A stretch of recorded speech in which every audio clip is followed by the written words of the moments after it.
सीक्वलाइज digits leet code का question है। सबसे पहले अपन पढ़ते हैं इसकी प्रॉब्लम स्टेटमेंट। तो अपन को एक इंटीजर सीक्वलाइज डिजिट तब होता है, ये डेफिनेशन बता रहे हैं अपन को कि सीक्वलाइज डिजिट्स होता क्या है। सबसे पहले तो एक इंटीजर सीक्वलाइज डिजिट तब होगा जब उसकी ईच डिजिट, जैसे कि लेट्स से 1 2 3 4 है, हर डिजिट उसकी पहली वाली डिजिट से अगर एक ज़्यादा है तो हर डिजिट उसकी पहली वाली डिजिट से एक ज़्यादा है तो ये होते हैं सीक्वलाइज डिजिट्स। अब अपन को एक सॉर्टेड लिस्ट निकालनी है, जिसके अंदर सारी की सारी सीक्वलाइज डिजिट्स हो in the range low to high. तो अपन को क्वेश्चन के अंदर लो और हाई दोनों चीज़ें दे के रखेंगे और उसके अंदर अपन को निकालनी है सॉर्टेड लिस्ट कि मतलब लेट्स से अपन एग्जांपल्स देखते हैं फिर समझते हैं।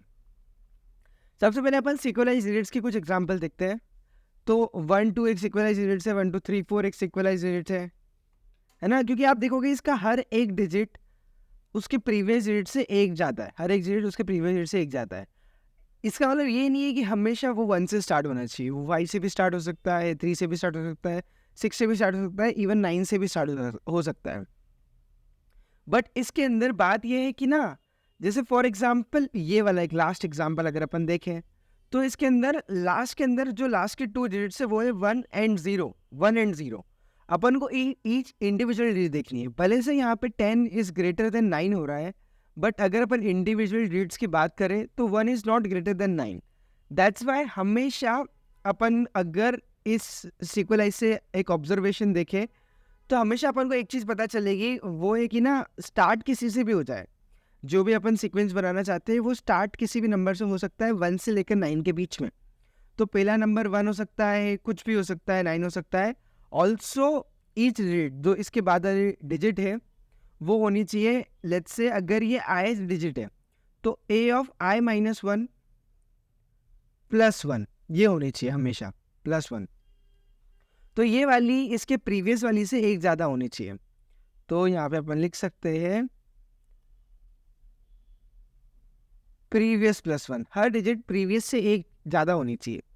ऑल्सो एक और इम्पोर्टेंट ऑब्जर्वेशन कि जो लास्ट डिजिट होगी वो होगी एट मैक्स 9। वो 9 से ज़्यादा कभी नहीं हो सकती, मैक्सिमम 9 हो सकती है वो। तो ये कुछ ऑब्जर्वेशन थी जो अपन को पता चली है। अब अपन जो अपन को एग्जाम्पल्स देके रखे हैं एक बार उनको समझ लेते हैं क्या एग्जाम्पल्स हैं। तो बेसिकली अपन को क्वेश्चन के अंदर 2 एग्जाम्पल्स दे रखे हैं कि लो से लेकर हाई के अंदर कितनी सीक्वलाइज डिजिट्स है अपन को वो निकालनी है। तो 100 से लेकर 300 के बीच में कितने सीक्वलाइज डिजिट्स है अपन को वो निकालनी है। तो देखो एक 1 2 3 आ जाएगी और एक 2 3 4 आ जाएगी। ठीक है, अपन को एक एग्जाम्पल दे रखा है 1000 से लेकर 1300 के बीच में कितनी सीक्वलाइज डिजिट्स से अपन को वो निकालनी है। तो 1 2 3 4 2 3 4 5 आप देख सकते हो, अगर अपन कंपेयर करेंगे तो ये जो नंबर है ये इन दोनों के बीच में ही आता है, इन दोनों के बीच में ही आता है। ऐसे तो बहुत सारी सीक्वलाइज डिजिट्स होगी, बट अपन को वो ही निकालनी है जो इन दोनों के बीच में आए। इक्वल्स टू भी होगी तो भी चलेगा। लेट्स से अगर इन्हें लो अपन को दे रखेगी 1 2 3 4, तो अपन 1 2 3 4 को ले सकते हैं। तो अपन को ऐसी डिजिट निकालनी है जो इससे ज़्यादा हो या इसके इक्वल्स हो और इससे कम हो या इसके इक्वल्स हो। तो अपन ने अपने ऑब्जर्वेशन में ये भी लिख रखा है कि ना it should always be greater than और इक्वल्स टू। जो भी अपन को डिजिट निकालनी है वो क्या होनी चाहिए, एस से ग्रेटर देन या इक्वल्स टू होनी चाहिए और एंड के लेसर या इक्वल्स टू होनी चाहिए। ठीक है, तो ऐसे करके इसके अंदर अपने पास बहुत सारे आंसर्स आ गए, जितने पॉसिबल बन सकते थे ये सारे, और ये सारे के सारे इन्हें सॉर्टेड ऑर्डर में निकाल लें। ठीक है, इसका भी ध्यान रखना है क्योंकि अपन को क्वेश्चन में इन्हें दे रखा है कि we have to find it in and return it in a sorted order, in a sorted list. We have to return it in a sorted list. चलो अब अपन इसका ब्रूट फोर्स समझते हैं कि इसको अपन ब्रूट फोर्सली कैसे सॉल्व कर सकते हैं। सबसे पहले कि ना जितने भी नंबर्स है पॉसिबल, जितने भी पॉसिबल नंबर्स हो सकते हैं अपन सारे के सारे फाइंड कर लेते हैं और उनको अपन जो भी रेंज है लो से लेकर हाई के बीच में टेस्ट कर लेंगे कि वो उस रेंज के अंदर आ सकता है या नहीं आ सकता है। जब अपन निकालने जाएंगे लो से लेकर टोटल नंबर, टोटल कितने भी सीक्वेंस यूनिट्स हो सकती है, अगर अपन सारे निकालें तो अपन को उसके लिए कंस्ट्रेंट्स पढ़ने पड़ेंगे। अपन को दे रखा है कि लो की वैल्यू हो सकती है 10, हाई की वैल्यू हो सकती है 10 टू द पावर 9। इसका मतलब है कि जो हाईएस्ट सीक्वेंस डिजिट होगा वो होगी 1 2 3 4 5 6 7 8 9, और इससे इससे बड़ी कुछ इक्वलाइज रेट बन भी नहीं सकती है। And basically this is in are range 10⁹, वैसे तो 10⁹ से ज़्यादा हो गया है, but still this is in are range. Alright, तो मैं क्या बोल रहा हूँ, अपन क्या कर लेते हैं, सारे के सारे सिक्वलाइज डिजिट्स निकाल लेते हैं। तो वो अपन कैसे करेंगे? जैसे फॉर एग्जाम्पल वी नो कि let's say this is our starting point, ये अपने स्टार्टिंग पॉइंट है, this are all sequelize digits. Alright, 1 2 3 4 5 6 7 8 9 जितने भी है ये सब एक स्टार्टिंग ऑर्डर है।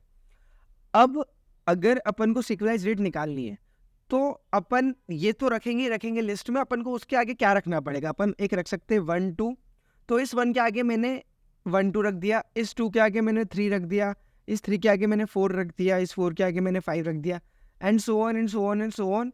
8 के आगे मैंने 9 रख दिया, 8 9 एक सिक्वलाइज अपनी डिजिट है, बट 9 के आगे मैं कुछ नहीं रख सकता हूँ, मैं 9 के आगे कुछ नहीं रख सकता हूँ। तो अभी तक अपने पास एक सिक्वलाइज अपन अगर लिस्ट बना रहे हैं तो उसके अंदर क्या क्या आ गया? मैं क्या बोल रहा हूँ, अपन सारे निकाल रहे हैं, अपन सारे निकाल रहे हैं। तो अपनी लिस्ट के अंदर आ गए 1 2 3 4 5 6 7 8 9, और ये 2 डिजिट्स नंबर, जितने भी पॉसिबल 2 डिजिट्स नंबर हो सकते थे वो, तो अपन एक एक करके सारे डिजिट नंबर निकालेंगे और उसको एक लिस्ट में स्टोर करते जाएंगे। तो ये भी आ गया। अब अगर अपन 3 डिजिट निकालने जाए तो क्या होगा? एक हो जाएगा 1 2 3, एक हो जाएगा 2 3 4, so on and so on and so on. अगर यहाँ पे होता अपना 7 8, तो ये हो जाता 7 8 9। ये वाला कुछ होता ही नहीं, बिकॉज 9 के आगे कुछ नहीं आ सकता, दैट्स वाई। तो ऐसे करके अपन अप टिल 9 डिजिट की सारी सिक्वलाइज डिजिट्स निकाल सकते हैं। तो अब कैसे करेंगे इसको? अपन सबसे पहले कोड में समझते हैं कि how we can code it. तो what I am saying is कि ना, सबसे पहले क्या करें, अपन सारी की सारी सिक्वलाइज डिजिट्स एक अरे के अंदर स्टोर कर लेते हैं, और अपन ना उसको अभी के लिए स्ट्रिंग में स्टोर करते हैं, because it is easier to store it in string rather than digits और इंटीजर्स। तो जैसे vector of VCTOR, vector of string, इससे अपन इसको नाम दे देते हैं DP, because it is storing a lot of things, so we are giving it a name of DP। अब अपन क्या करते हैं, इसको इनिशियलाइज कर देते हैं सारी की सारी 1 डिजिट से, जितनी भी 1 लेंथ की सिक्वलाइज डिजिट्स हो सकती है उनसे। तो for int i equals to 1, i should be less than 10 plus plus i। इसके अंदर 1 से लेकर 9 तक सारी डिजिट्स होगी, वो अपन क्या कर देंगे, अपने dp dot push back, and we are going to convert the ith value to a string. तो to string and to string i। ऐसे करके अपन ने क्या किया, अपन ने अपने डीपी के अंदर सारी की सारी वैल्यू फ्रॉम 1 to 9 अपन ने पुश कर दी है, इंक्लूडिंग 1 इंक्लूडिंग 9, 1 to 9 अपन ने पुश कर दी सारी की सारी वैल्यू, वो अपनी आ गई अपनी डीपी में। किसी भी पॉइंट पे अगर अपन क्रॉस चेक करना चाहे कि अभी अपनी डीपी क्या है, तो अपन एक लूप चला देते हैं, for auto I in DP. अभी अपन देख रहे हैं कि अपनी डीपी के अंदर क्या क्या स्टोर्ड है, c out i endl, that's it. अपन अभी के लिए कर देते हैं रिटर्न एम्प्टी अरे। अपन टेस्ट कर रहे हैं बस अभी कि अभी अपनी डीपी के अंदर क्या आया है। प्रोग्रामिंग में हर एक स्टेप पे अगर आप टेस्ट कर रहे हो तो इट्स वेल एंड गुड। तो अपन ने यहाँ पे कर दी एक मिस्टेक। तो with this we are going to test कि अभी तक अपन जो चीज़ें अपनी डीपी में डाली है वो आ रही है कि नहीं आ रही है, एंड वी कैन सी 1 से लेकर 9 तक सारी की सारी डिजिट्स आ गई है। अब now for 2 digit 3 digit 4 digit up till 9 digit अगर अपन को करना है तो व्हाट वी कैन डू, अपन चला देते हैं एक loop in this DP only, in this DP itself. तो for int i equals to 0, i should be less than DP plus plus i। अब अपन क्या करना चाहते हैं, अगर अपन प्रीवियस एग्जाम्पल को देखें तो अपन ने क्या किया है, सबसे पहली चीज़ कि अपन एक एक डिजिट पे गए हैं, एंड अपन ने उसके आगे या तो 1 लगाया है या मतलब जो भी है, बट इससे एक डिजिट ज़्यादा लगा दी अपन ने, लाइक वी डिड दिस। तो अब अपन को सेम चीज़ करनी है यहाँ पे भी। तो what we are going to do is, let's say कि सबसे पहले अपन को एक कैरेक्टर, अपन को कुछ भी स्ट्रिंग मिल रही है, 1 मिल रही है, 2 मिल रही है, कुछ भी स्ट्रिंग मिल रही है, अपन को क्या देखना है वो स्ट्रिंग है क्या। जो भी स्ट्रिंग होगी अपन को उससे एक डिजिट ज़्यादा ही लगानी है। जैसे कि फॉर एग्जाम्पल अपन ले लेते हैं string s equals to dp of i। तो ये जो भी स्ट्रिंग आएगी अपन उसका लास्ट कैरेक्टर चेक करेंगे। जैसे अगर फॉर एग्जांपल यहाँ पे अगर अपन 4 5 की बात करें तो 4 5 का लास्ट कैरेक्टर 5 है। अब जो भी इसके करस्पॉन्डिंग 3 डिजिट बनेगी वो होगी 4 5 6, मतलब कि इससे एक ज़्यादा होगी, मतलब जो उसका नेक्स्ट कैरेक्टर होगा वो इसके लास्ट कैरेक्टर से एक ज़्यादा होगा। तो अपन को सेम यही काम करना है, अपन को बस ये देखना है। अपन एक और चेक लगा लेते हैं यहाँ पे कि क्या उसका लास्ट डिजिट क्या है। इफ लास्ट डिजिट अपन यहाँ पे स्टोर कर लेते हैं एक जगह पे, char last digit equals to DP of size, DP of i जो है उसका, जैसे फॉर एग्जांपल स्ट्रिंग अपन ने एस निकाल ली है तो S of S dot size -1, इससे अपन को लास्ट डिजिट निकल जाएगी कैरेक्टर के अंदर कि उसकी लास्ट डिजिट है क्या। अब अपन को करना क्या है, अपन को देखना है कि अगर जो उसका लास्ट डिजिट है वो अगर इक्वल्स टू 9, जैसे अगर अपन अपने प्रीवियस एग्जांपल्स में देखें जब भी लास्ट डिजिट 9 हो रही है तब अपन उसके आगे कुछ नहीं लगा सकते हैं। तो यहाँ पे अपन क्या कर देंगे, सिंपली कंटिन्यू कर देंगे, कंटिन्यू। ये अपना बेस केस हो जाएगा कि इसके आगे अपन नहीं लगा सकते कुछ भी डिजिट, तो अपन ने कर दिया कंटिन्यू। बट अगर 9 नहीं है तो अपन को क्या करना है, अपन उसके आगे एक सिंगल डिजिट लगाएंगे जो करंट डिजिट से एक ज़्यादा होगी। जैसे कि फॉर एग्जाम्पल लेट्स से कि अपन कर देंगे s plus equals to, wait a second,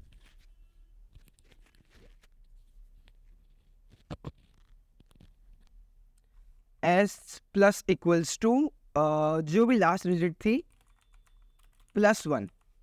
अब होता क्या है, ये उसको वापस से कैरेक्टर में कन्वर्ट कर देगा ना। अपन ने +1 लिखा है ना, तो जो भी 8 की स्काई वैल्यू होगी, लेट्स से जो भी 9 की स्काई वैल्यू होगी, जैसे लेट्स से ये फॉर एग्जांपल पूरा अब 9 बन रहा है ना, लास्ट डिजिट प्लस एक 9 कैरेक्टर बन रहा है, तो इसका मतलब है कि इसकी स्काई वैल्यू 8 के बराबर होगी।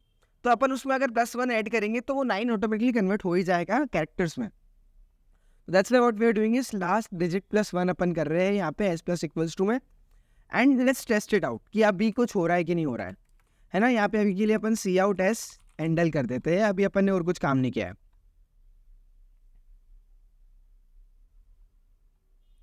ओके, अपन ने एक गलती कर दी है, यहाँ पे डीपी डॉट साइज लिखना था अपन को।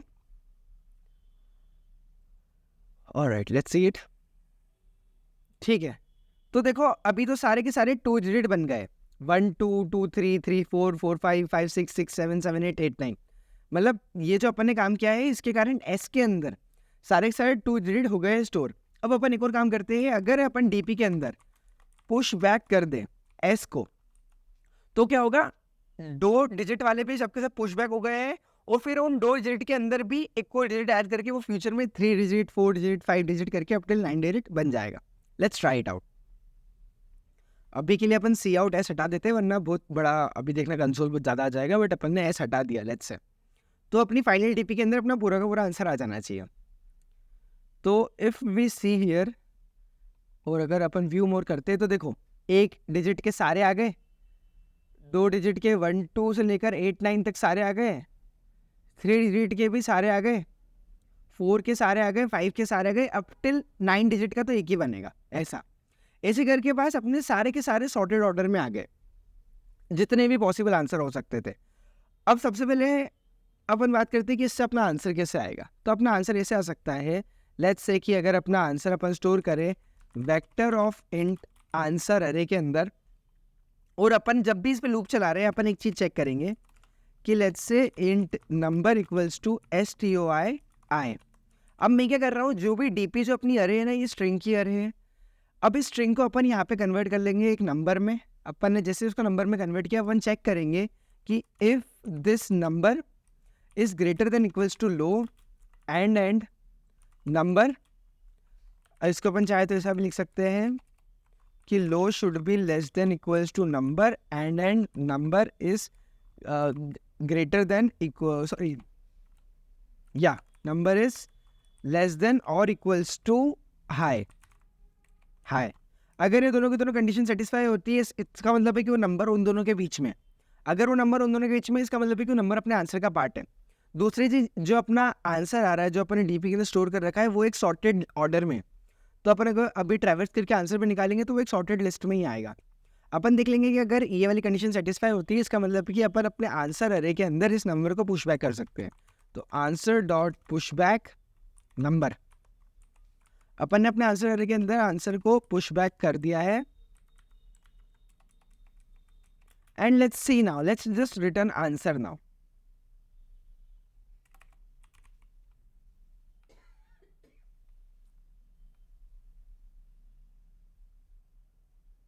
तो देखो, इससे अपना सारे का सारा जितने भी पॉसिबल आंसर हो सकते हैं। तो अपन ने क्या किया, अपन ने ब्रूट फोर्स टेक्निक अप्लाई करी, अपन ने जितने पॉसिबल आंसर हो सकते हैं सबसे पहले वो निकाले, फिर देखा उनमें से कितने अपनी रेंज के बीच में आ रहे हैं। जितने अपनी रेंज के बीच में आ रहे हैं अपन ने उतने लिए, और जितने नहीं आ रहे उनको नहीं देखा।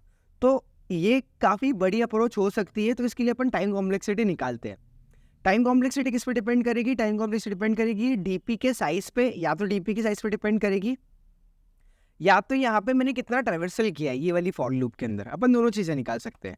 लेट्स से अगर अपन एंट ट्रैवल करके एक निकाल दे वेरिएबल जो लेट्स से 0 है। अब क्या करेंगे, जितनी बार ये लूप के अंदर घुसेंगे ना, अपन ये ट्रैवर्सल को प्लस प्लस कर देते हैं, ठीक है। एट द एंड अपन सी आउट कर देते हैं, c out let's say total traversal, है ना, टोटल ट्रैवर्सल अपना कितना हुआ है, तो TRAV एंडल। ऑल्सो अपन एक और चीज़ निकाल लेंगे, ये डीपी का साइज़ कितना है, जो अपन डीपी जिस डीपी में ट्रैवर्स कर रहे हैं अपन, है ना, टोटल डीपी साइज। तो इसके अंदर आप लिख देंगे डीपी डॉट साइज। दोनों चीज़ें कर ली, इससे अपन चेक कर सकते हैं अपना क्या साइज आ रहा है, एंड दोनों फॉर लूप्स कितनी बार चल सकती है एट मैक्स। तो अपन देखें तो टोटल ट्रैवर्सल भी हुआ है 45 टाइम्स, मतलब ये ट्रैवल जो है प्लस 45 टाइम्स ही हुआ है। ऑल्सो अपना डीपी का साइज भी 45 ही है। तो ये तो I don't know like n times भी नहीं जा रहा है, ये तो बहुत कम होता है। इसको अपन बिग O ऑफ 1 ही बोल सकते हैं। मतलब आप ऐसा समझो कि ये लूप हमेशा कुछ भी अपना क्वेश्चन हो, हमेशा ये लूप चलेगी टोटल ऑफ 45 टाइम्स। दूसरे वाली लूप भी 45 टाइम्स चलेगी। दोनों को ऐड करें, टोटल अपनी लूप चल रही है 90 टाइम्स, मतलब 100 भी नहीं हो रही है। तो अपनी overall time complexity at max 10⁻² हो जाएगी, एट मैक्स 10⁻² हो जाएगी। अगर अपन इसको सबमिट भी कर दें अभी के लिए, फॉर एग्जांपल अगर अपन ये हटा दें एंड इसको सबमिट कर दें,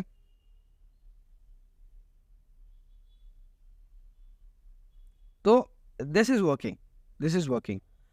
अपन को इसको कहीं बाहर भी ग्लोबली भी स्टोर नहीं करना पड़ा जो अपन ने डीपी बनाई है, क्योंकि ये ट्रैवल इतनी कम बार कर रहा है, ओनली 45 टाइम्स। तो अपन यहाँ पे अब टाइम कॉम्प्लेक्सिटी और स्पेस कॉम्प्लेक्सिटी की बात करते हैं।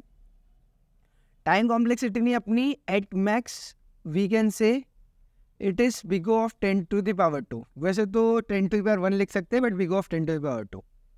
Alright, big O of 10⁻²। Space complexity भी big O of 10⁻²। Space complexity क्यों? क्योंकि अपने डीपी का साइज 45 हो सकता है, तो उसको अपन 10⁻² अज्यूम कर रहे हैं। तो ये है अपनी टाइम कॉम्प्लेक्सिटी या स्पेस कॉम्प्लेक्सिटी। देखो, अपन ऑन अ गुड डे इसको ये भी बोल सकते हैं कि this is just big O of 1। Time complexity भी बिग O ऑफ 1 है, स्पेस कॉम्प्लेक्सिटी भी बिग O ऑफ 1 है। On a good day we can say this, but to be more sure we are just saying कि 10⁻² है, that's it. Like this is on the higher side, this is on the lower side. ज़्यादा से ज़्यादा 0 बोल सकते, कम से कम 0 बोल सकते हैं, ज़्यादा से ज़्यादा 10⁻² बोल सकते हैं। तो ये था अपना क्वेश्चन, एंड इस क्वेश्चन का आंसर ही ब्रूट फोर्स से आएगा कि ब्रूट फोर्स किया। एंड इससे अपन को ये भी पता चलता है कि सारी की सारी वैल्यूज़ अगर अपन एक जगह स्टोर कर लें ब्रूट फोर्स के, जैसे अपन ने टेक्निक से जितनी भी डिजिट्स अब थी अपन ने सारी की सारी स्टोर कर ली, तो ये टेक्निक बहुत जगह काम आती है। So this is also important, we have learn this as well. And if you have any doubt regarding this question, please feel free to ask it in the comments. Also, अगर आपने video अभी तक देखी कुछ सीखने को मिला है, so like as well. Thank you everyone. Bye bye.